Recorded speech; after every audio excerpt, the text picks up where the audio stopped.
Hi everyone, today we're going to be reading What a Way to Start a New Year, a Rosh Hashanah story, written by Jacqueline, Jules.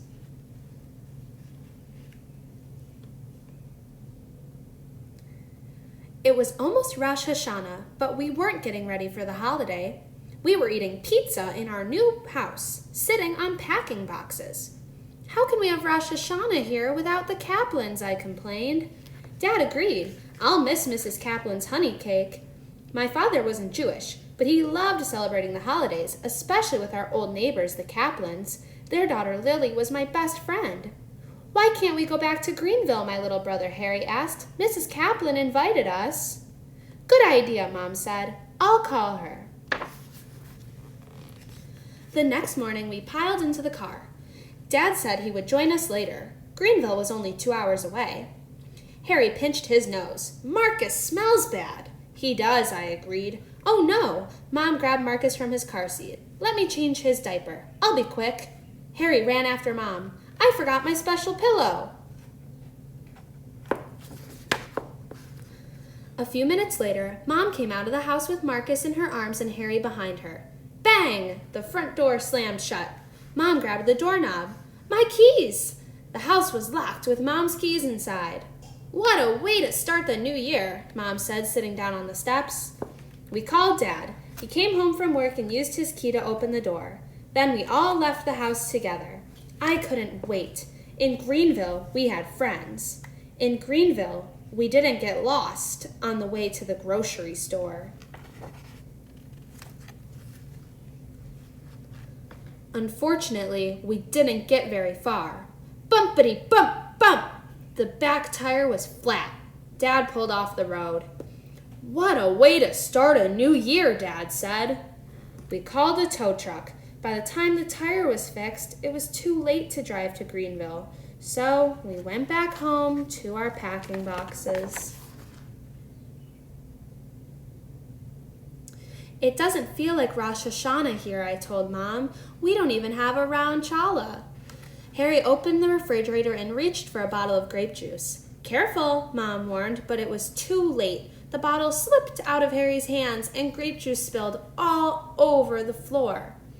What a way to start a new year, Harry said. We heard Dad hang up the telephone. I just talked to Alan Levine from my office. He invited us to join him at Temple Shalom. He thinks we'll enjoy the services, Dad said. We'll eat when we get home, Mom said. I have leftover pizza. No brisket? No honey cake, Harry asked.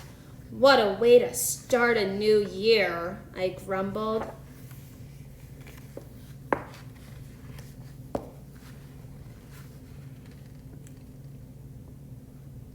When we got to the synagogue, Dad introduced us to Mr. Levine. He had white hair and a big smile. Happy New Year, he greeted us. We sat down just as the cantor began singing. It sounds like Greenville, Harry whispered. He was right. The songs and prayers sounded just like they did in our synagogue in Greenville, but the people weren't the same. I didn't recognize a single face.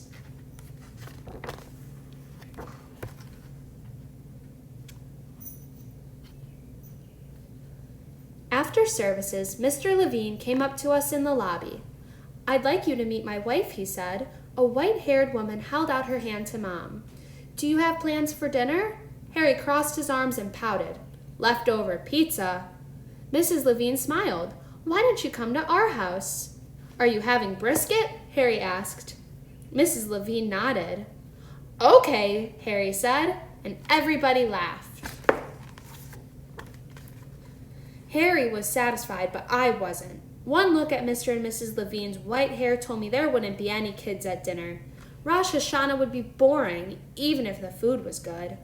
Then a boy about Harry's size came up and tugged on Mr. Levine's hand. Grandpa, he said, can we leave now? I'm hungry. Yes, Mr. Levine said, but first meet our new friends Dina and Harry.